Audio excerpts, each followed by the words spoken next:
Whilst thou, my God, art my help and defender, who cares can overwhelm, nor terrors appall. The wiles and the snares of this world will but render more lively my hope in God and my all.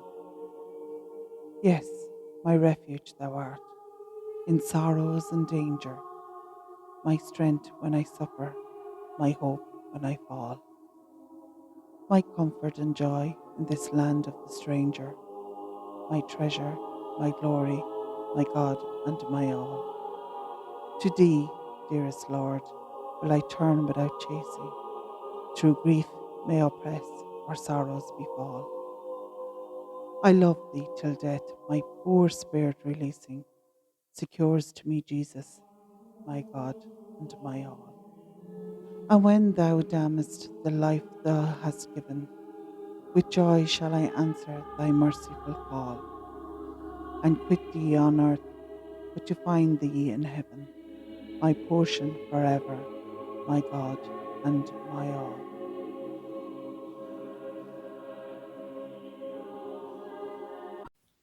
Morning, everybody. Welcome to Carlo's Past Podcast page, where this month's podcast is all about Sister Agatha O'Brien. It was once said of Agatha O'Brien by Michael O'Connor, Bishop of Pittsburgh, who was quoted as saying, "That woman was capable of making a nation, and why should the order be deprived of the services she could render it because her father was a poor man in Ireland, but not only was he a poor man in Ireland, he was a poor Carlow man." A cooper, John O'Brien, married to Elsie Costello.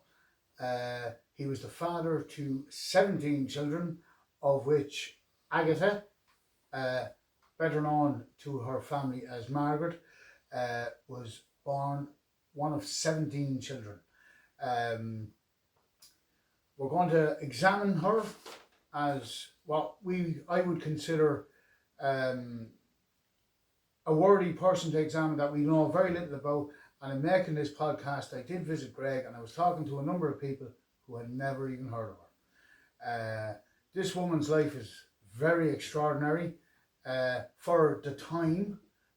In today's terms, I probably think we could both agree that her life may not be as extraordinary, but certainly for the times, certainly looking at her background, certainly looking at the circumstances in which she was born into, both the political and the social background of an area like Carlow at the time. Beside me, I have Clifton Redmond. Clifton Redmond has put together a fine collection of poems about Sister Agatha O'Brien, and it is, to be fair, the reason why this podcast is happening is because, due to this man's research and a couple of conversations that we've had over the times, that has led to this podcast. When I set this page up, I always knew that this was going to be one of the many persons that we would be looking at. Hopefully, as I always say, you'll be inspired to maybe look her up, investigate further. The unfortunate thing is that we don't have much in terms of records and stuff. I'm sure Clifton will allude more to that. And look, stick with us. Hope you enjoy the podcast. I think you'll find it very interesting. And if I would say, if women in our town, both in Greycullen and in Carlow town, ever look for a woman for inspiration, I think Sister Agatha O'Brien is definitely it. So Clifton, very welcome to Carlow's Past podcast page. You are, if you like, the inspiration for this podcast, due to, as I said earlier, due to the conversations that we've had over the last probably 2 or 3 years, about in terms of Agatha O'Brien. And where did that all begin? Where did it all begin? Well, first of all, thanks very much for having me. It's a pleasure to be here. Where did it all begin? It actually all began when I was in Trinity, and I was working with a poet called Harry Clifton, and he really liked the stuff I was doing. I was writing about Hackettstown and Knockinana, and very much condensed to my early life. And he said, like, I'd really like to see you spread your wings. You don't want to be known as the the poet of South Carolina. You need to be able to kind of spread your wings out into the world and write about other things. So I said, yeah, it's a fair criticism. And I was living in Carlow, but I thought I'd look around my environment, and I just started to read some of the history of Carlow. And in one of those journals somewhere, I just stumbled across the name Agatha O'Brien, and I latched on, as you do. I went down a bit of a rabbit hole with it, and I done my thesis on her. And I thought it was when he put a challenge to me to write about something that made you uncomfortable was the point. So I thought trying to write from a woman's perspective born in 1822, and a religious woman at that, I thought that would be a decent challenge. And plus, to be honest, as I got into the research and got into the writing of it, I realised that Agatha O'Brien was someone that I would really identify with, someone that I would aspire to try and kind of emulate, because she comes from these humble beginnings, as you said, and yet she doesn't let that hold her back. She transcends her beginnings, and goes on to do really good things. And I just thought that, yeah, and the fact that, again, she loved poetry as well. She was she wrote poetry, which we've come across one or two of her poems, and just loads of reasons why it all worked in my head. I thought she's a really, really, really good person, a really good symbol of what can be achieved by someone from Carlow, and I thought it was someone that I'd never heard of, and I thought, why the hell hasn't anybody heard of this woman? And to be fair, Clifton just mentioned there about herself being a bit of a poet. At the start of this podcast, you would have heard a poem that was read very well by Evelyn Dudley, and they're actually Agatha O'Brien's own words, and accompanied by the Georgian chants of nuns from Georgia. So just to give a heads up that that's where that came from, and that's who done the reading. Yeah, and I think, like, if we examine her as we are today, I think we'll find that she comes from simple beginnings, as Clifton has already said, and you know, I mean, to be one of 17 children in Ireland, you know, now we do have records that her father was married twice. Where she comes in the first family, we're not sure. Seven child. She's in around 7, but we're not sure how many children each marriage pretend to have. So we don't know if she's doing. She does have an older sister who was in the Sligo Sisters of Mercy. All right. Helen, I think is her name, and so we do. You know, you could probably.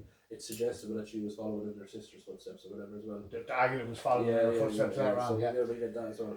So, and in terms of her father, I mean, we know that he was a cooper. To people who may not know what a cooper is actually a barrel maker.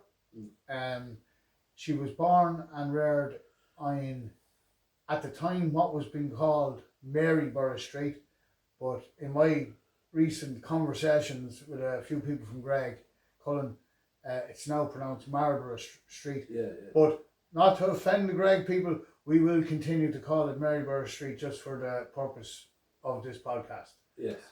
So just so we are. So when we mention Maryborough Street, we're actually discussing Maryborough Street, as it is known today.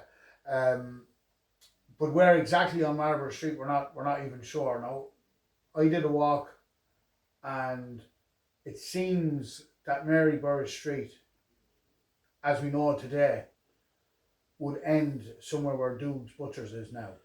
Yeah. And then Slatey Street takes over. But I mean, again, we can speculate as to where she may have been born or reared. We can probably speculate where the Cooper factory was, and then after that, then we're really speculating then. Yeah, we are. There's no solid records to say where the houses that I could find, and if anyone has them, I'd love to see them. Because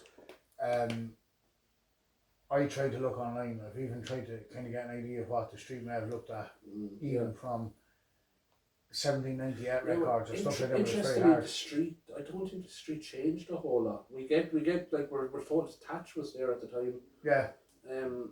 There was a couple of blacksmiths that were there. Brennan's was there, which obviously was stayed in the family for many generations, I think. And then we had the McDarby's, another one of the sisters of Mercy, who went with Agatha to America, and she still has relations in the town, and they had a smaller forge there as well, and then just slightly down the road, I imagine a couple of houses down. Again, it's speculation; you can never be sure.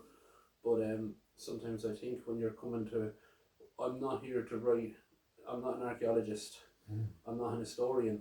I'm a poet, and I will use whatever I have, and I'll make up the rest. Well, look, being an average poet myself, we all do that. But I always like to think of Agatha, or we call her Margaret just for a minute, but Margaret and the young Mac Darby lady that travelled. I always like one of the images that always comes to my mind is that they were probably childhood friends as well, if they lived in the same area. Yeah, I'd imagine so. I mean, there's a couple of houses down, so there's a couple of years between them, but not many. And so they would have been very well aware of each Yeah, other. they would have been aware of each other, and that's what I think makes this story even so, because there were 2 of 7 sisters that travelled to America with Bishop O'Connor, but they would have been probably the only 2 from the area. From the Greg area. From Oh, the Greg could area. even be from the Carlow area. From the Carlow area as Yeah, well. yeah, yeah. But again, we just don't have we just don't know for certain, and we don't want to like, there will be some level of speculation, but we don't want to speculate too much. All right, Clifton, moving along. As I said, look, chances are, people, that she probably had a normal childhood like most children of the time. Probably had friends, whatever the games at the time were. It's also, we're very aware of where she was educated. She was educated, ironically, by the Presentation Sisters up on Tulloch Street there, where the Presentation Convent still stands, but where we now have the Carlow County Library. I suppose one of the things that probably would have impacted on her childhood or early teens, because we're not exactly sure when her mother died, but obviously that she probably would have had to have grown up very quickly. Yeah, the sense I get from what I've read and stuff is that not just her, but all of her sisters, I think, were very, very hard working, and she would have, as I've used in the poems and stuff, she was very much a housekeeper, worked very hard, and yeah, so I think that obviously gave her the skills to go to the convent, and just so well probably to have that idea, been able to roll her sleeves up and get stuff done. Yeah, and again, look, we can only assume that, given the evidence of what happens later on in her life, that she probably acclimatized to education. It's probably something that she probably enjoyed. Well, again, we can only speculate, but yeah, well, she got what was called a comfortable enough education, so she was not highly educated, but I mean, when you look at some of the things she done and some of the ways she was at it, just the different political and social landscapes later in life, and still a young woman. yes, In her mid-20s, I mean, being able to handle bishops and things, and land deeds and stuff like that. She was a very, very clever businesswoman, I'd say. yeah, I think so too, because again, I haven't researched as much as you have, but on what I've read, I've seen, yeah, she's she's crossed swords with a more than one crafty sort of bishop who was trying to swindle land off the sisters when they were in Chicago, and she was able to set up the books in ways that they were able to have them as holdings, private holdings, and they owned all of their own land in the end. So, and the thing about that is she probably would have, that's probably not a skill that she would have learned in school, but certainly in her home keeping and housekeeping and stuff like that, and and she may just very well just have had that natural kind of flair about it. She's a great woman. She's a great woman, yeah. Yeah, I didn't say that. But I mean, like, look, let's call a spade a spade. I mean, look, as I said at the start of this podcast, like, I think she's a very extraordinary woman.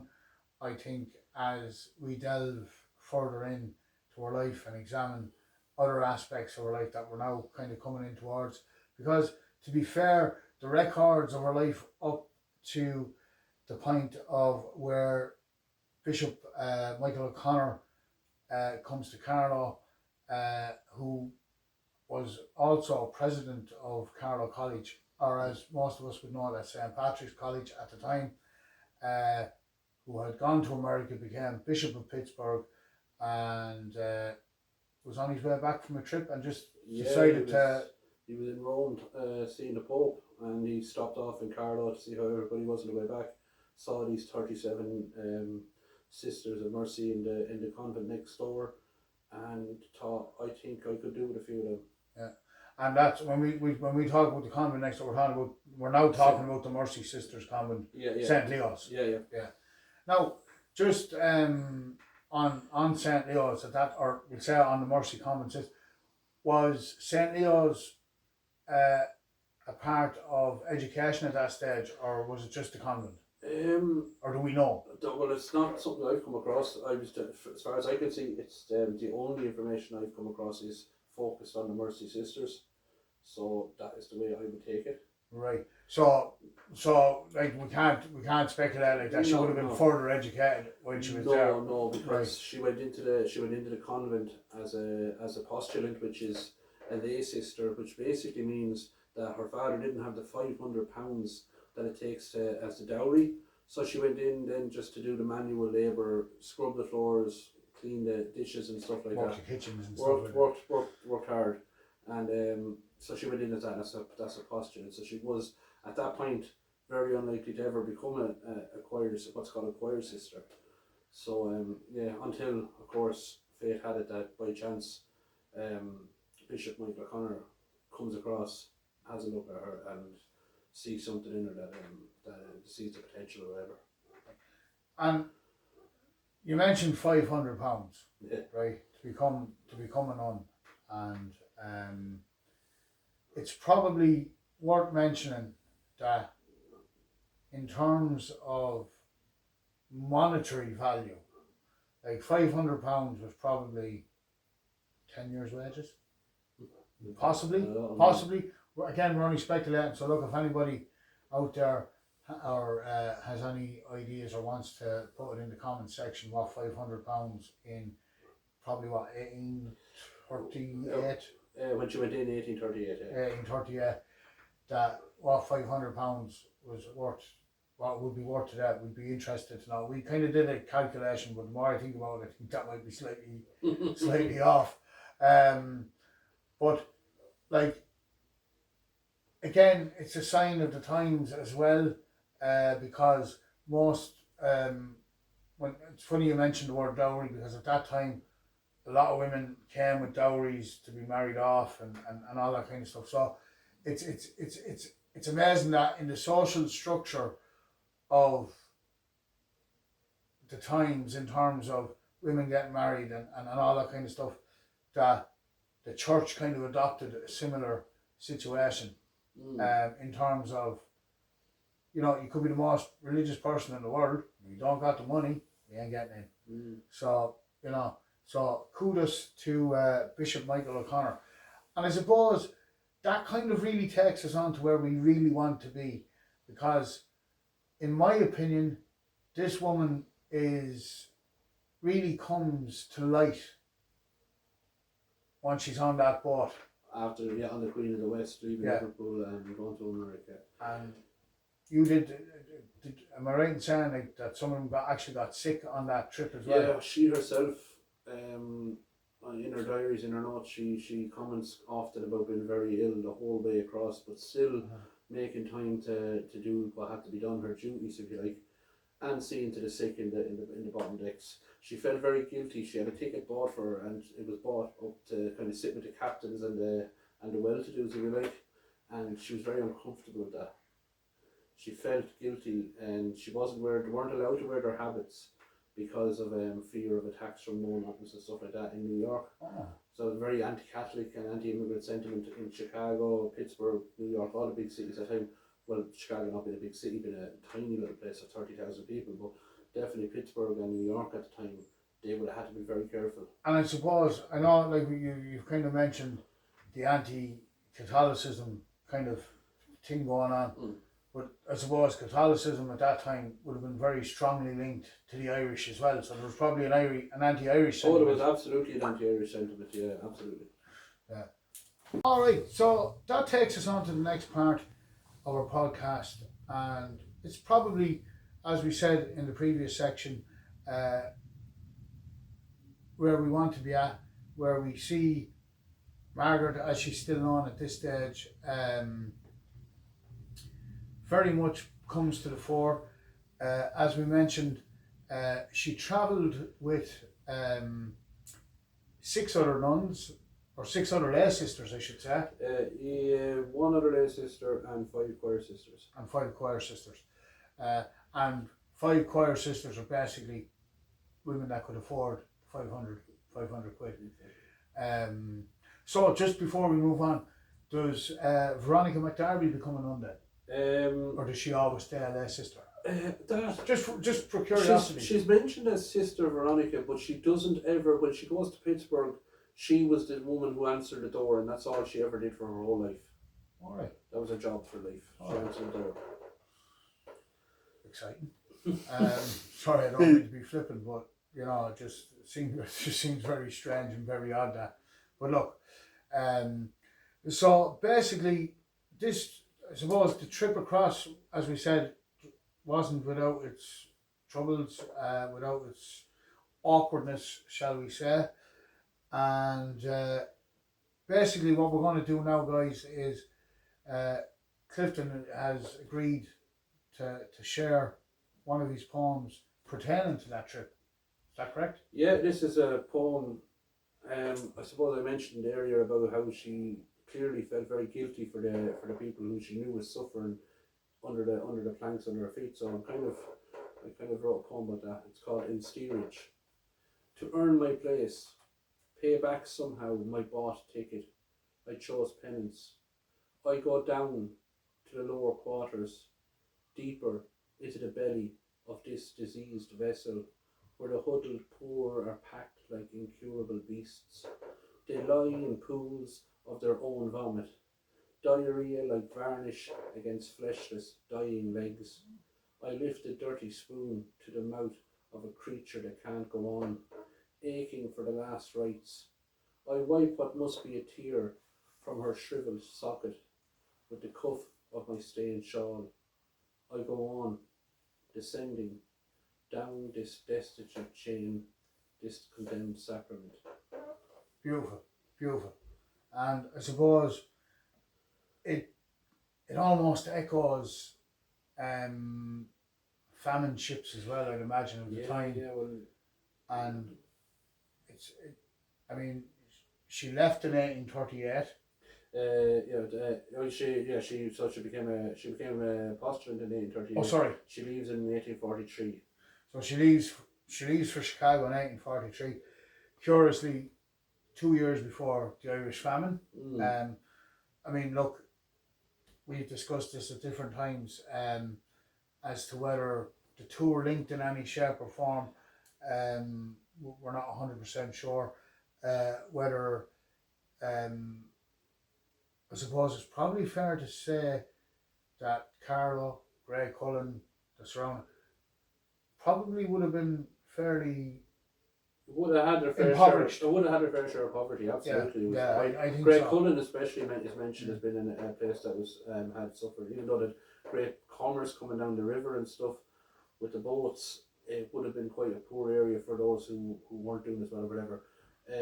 But I think the reason that they go, and the main reason they go, is because they have to go, because the Irish are leaving in droves. Even prior to the famine, there's a lot of immigration to America, and they have to kind of, where Catholic communities are setting up, they need their religious orders there to Yeah, that was going to be my next question, because basically the reason why we're led to believe anyway why she was chosen, and along with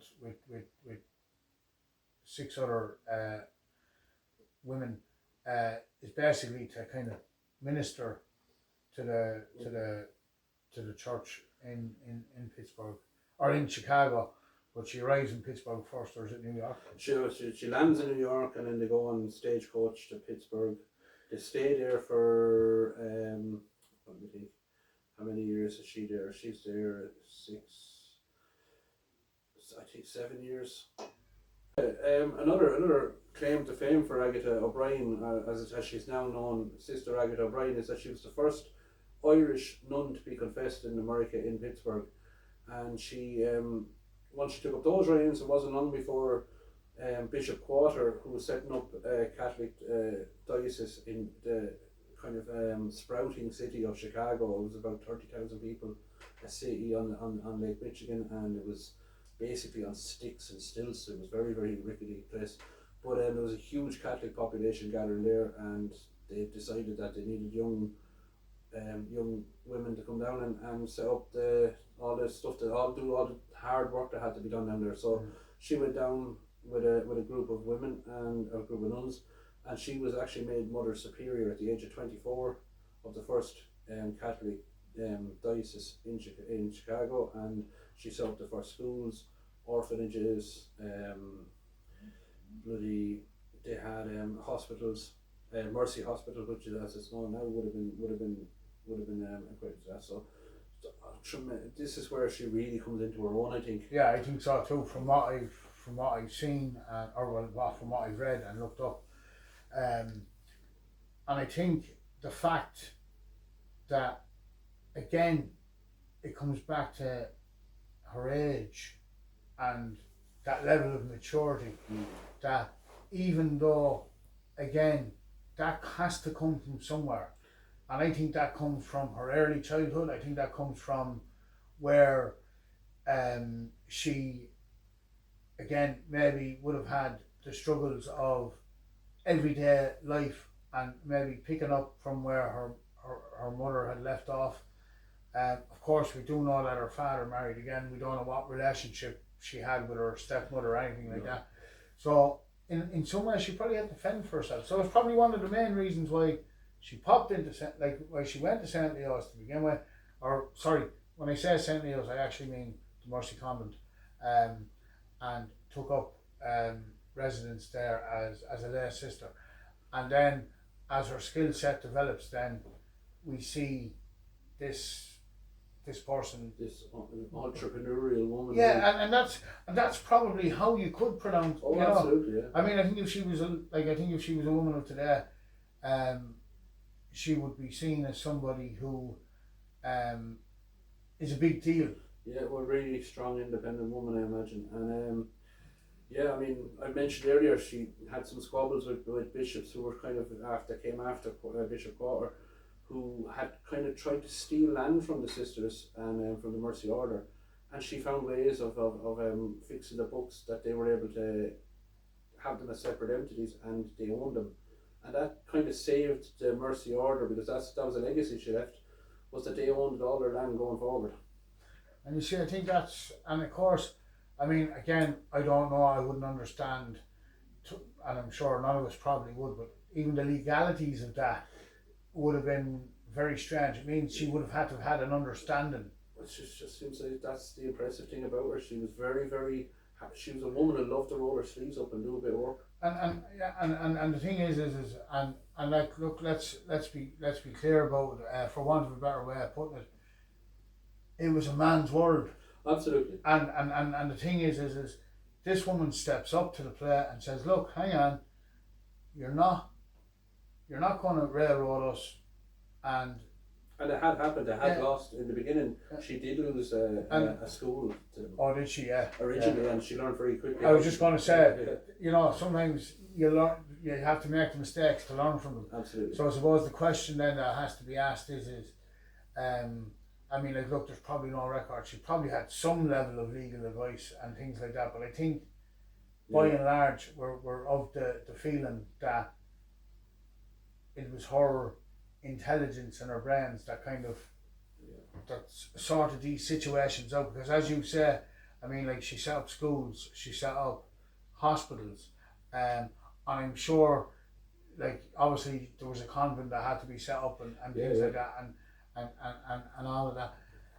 And are we aware of how her relationships with the local clergy or anything like that? Like, how did they feel about her, and how did she feel about them? She was a really, really respected woman. that's something that comes across very, very kind-hearted, very encouraging to younger people that were coming to up. Very quick on advice and stern too. To kind of, I would say she was quick to give him a kick in the arse with soft shoes, as I say. Yeah. But she was a tremendous, powerful woman of that time, and the respect that she could see kind of comes after. I know it's in that legacy piece, but she's she seems to impact people really well. Yeah, because one of the things that I came across when I was researching her, I actually found a YouTube video, and basically they were talking about they were celebrating the birth of her 200th anniversary of her birth, and like she was the first president of Xavier's College in Chicago. Is that correct? Yes. So I mean, even at that in itself, I mean, I'm sure women being presidents of even colleges, or unless it was probably unheard of. Even if it's just everything that I learned about her, and everything new that you taught me. Every time before this podcast, me and you discussed this. Every time you mentioned something new, and I just kind of go, wow, and it's just, and as simple as these things may sound, like back in the 1840s, it's not that simple. It's not that simple, no. And I'm sure, and this of course would have all been happening in a time when Ireland was impoverished, we were in famine. I'm sure she was aware of all of that going on as well. So I'd imagine, from what I know of her, I would imagine she was very torn as well, as a person internally. I've examined that in the poetry, and I've alluded to that she's very much hanging on to the image of Greg as a place, as somewhere where she feels connected to. But I mean, the woman is just so driven that she doesn't really pay attention to, she doesn't come across as a nostalgic type. She just plows on. And I mean, we're talking in 1852. She's described as someone who could barely get to the pulpit to take confession because her knees and her body are completely shattered from work. Right, so she was. The day she got to Chicago, in the evening, they went to bed, and the next morning they set up the first day school. Oh God. In a basement. So she was kind of like using planks for blackboards. She kind of, as we say in the football world, like she hit the ground running. Hit the ground running. And I suppose the thing is like, as wonderful as this story is, and the tragic end to it. All great hero stories have to have a tragic end. Like the thing that I would say that I probably admire most about her, apart from the fact that she's Irish, a Carlovian, a Greg woman, she's described as both. In a man's world, she stood up to them. And she must be a great feminist symbol. Yeah, and should be. And even when we talk about, I mean, the church has had a hard time over the years. I mean, this shows you, this is a great way to re-examine the church and reimagine the early order of the Sisters of Mercy and stuff like that, and the tremendous work that they did. Yeah, and I think that's really selfless stuff. Yeah, and I think that's the thing. I mean, we can sit here and like the stories that you hear about great people and stuff like that, and I suppose it's one of the reasons why I wanted to do this podcast on Sister Agatha O'Brien, or Mother Agatha O'Brien. Mother Agatha O'Brien, I suppose we should really be calling her at this stage. Is why doesn't history acknowledge her as one of Ireland's outstanding immigrants, exports, whatever we want to call her. To me, she's a woman who faced diversity, who faced trauma probably in her life when her mother passed away, who, if you can imagine the convent at the back of St. Leo's where it still stands, on her knees, scrubbing floors, still managed to show a level of I can change the world, and that's how I see her. I see her as somebody that I see her. My image of her in my mind's eye is of her on her knees, thinking to herself, "I've got to do this, but I can change the world, given half a chance." And again, it's speculation, but you don't just change the world. In essence, she changed that part of the world. Oh yeah, 100%. She And I had a think, massive impact. and the unfortunate thing is that impact didn't come back. No one. Do you say, like, I mean, we've often speculated why wasn't she celebrated more? I wonder if she was a man, if a man done the things that she did. Well, yeah, and I think, and I mean, look, I mean, I'm sure that even when she was picked to go to America, I think there was probably a level of distaste about it. Her father did not want her to go. Her father didn't want her to go. No.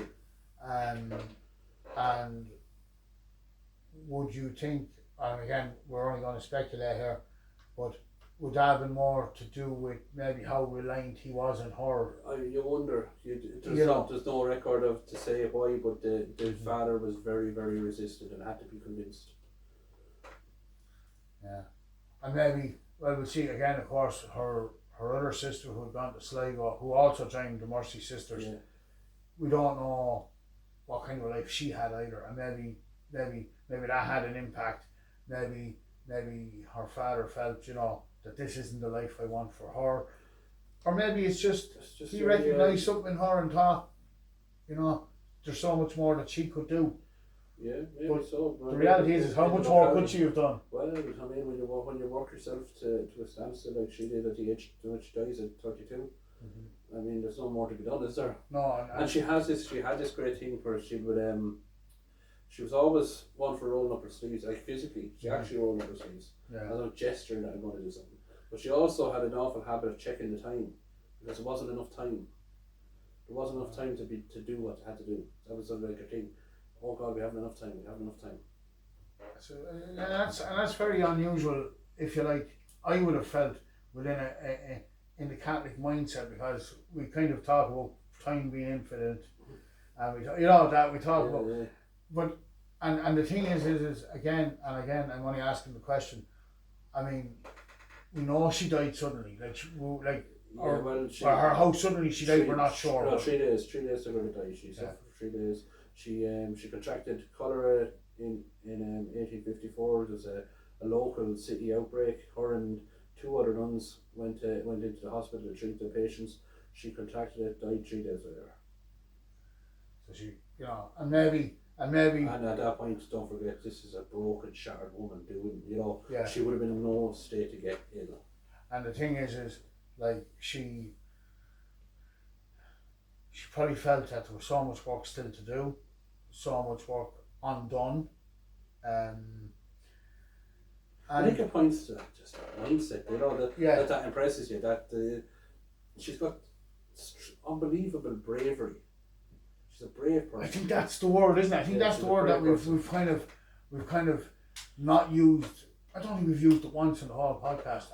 How brave she actually is, and I think that's the like she stood up to the hierarchy of the church in Chicago. She stands up to her dad. She stands up to her father to go in the first place, even though I'm sure she probably got a bit of help with that. Bishop O'Connor spoke about. And like the thing is like I would love to see this woman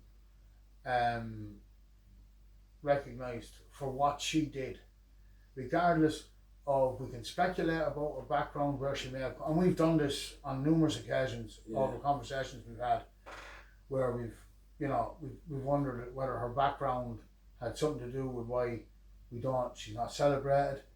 I mean, why there isn't why there isn't a statue of her in the Mercy Convent at St. Leo's is beyond me. I know her name is included with the other 6 nuns. Yeah.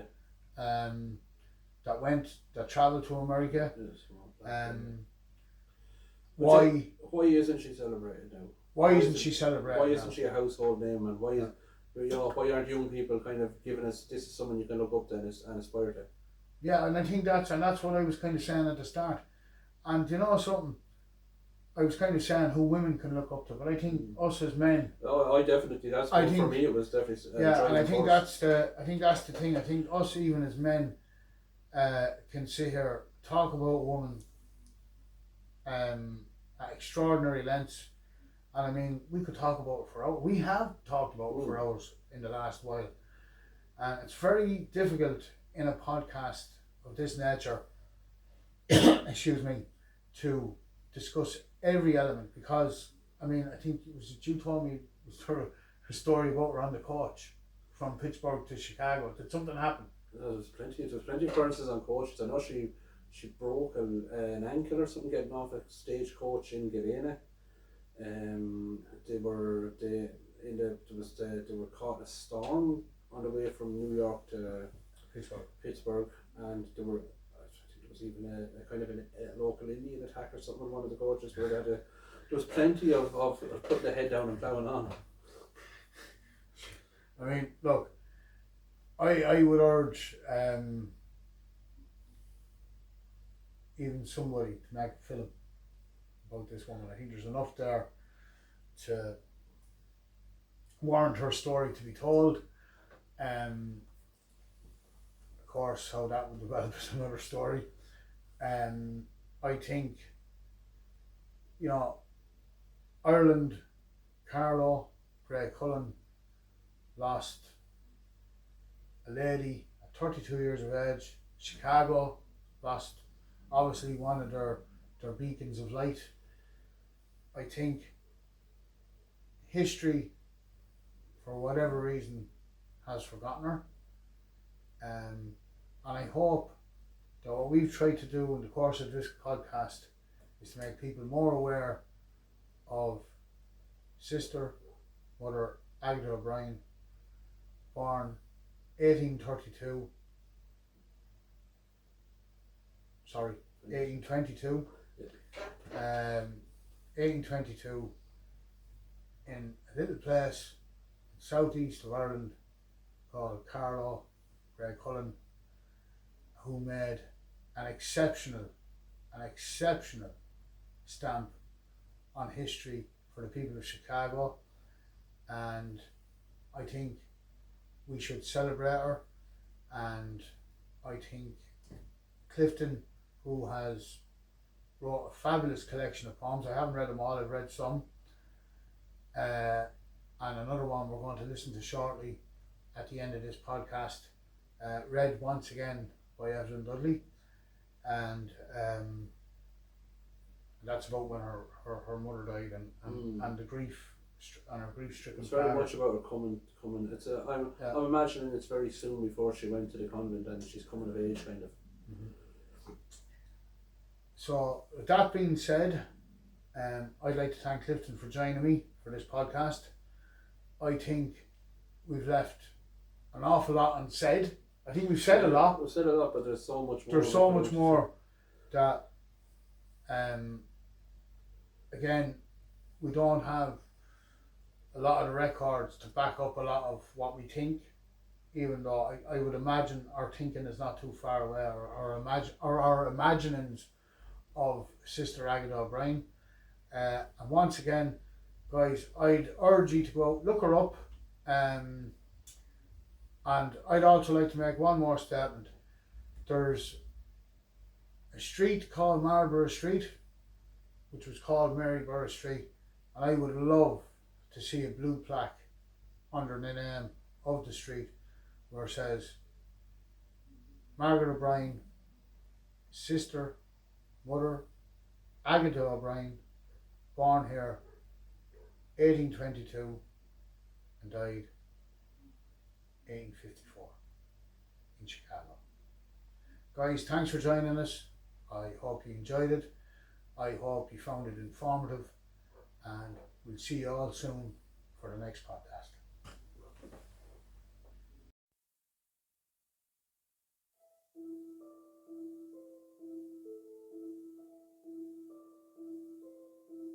You vanished into a collision night and left the rest of us in a two-room chalet between the forge and the barrow.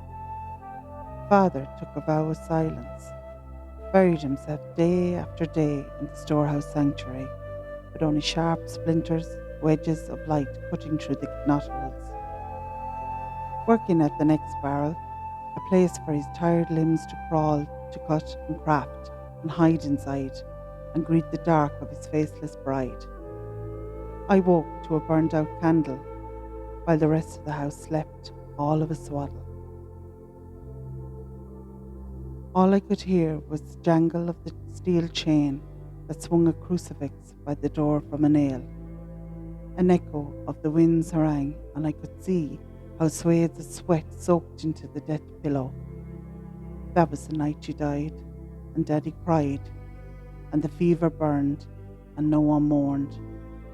Your corpse trailed through the road's gravel, Daddy dragging his shawl-wrapped shame along Slatey, while the neighbours trashed the fields after dark, separating the grain from the spent stalk, and I unknowingly stepped into the agony of womanhood, crimson blotches on my skin, the sheets, a flannel, everything felt like sin.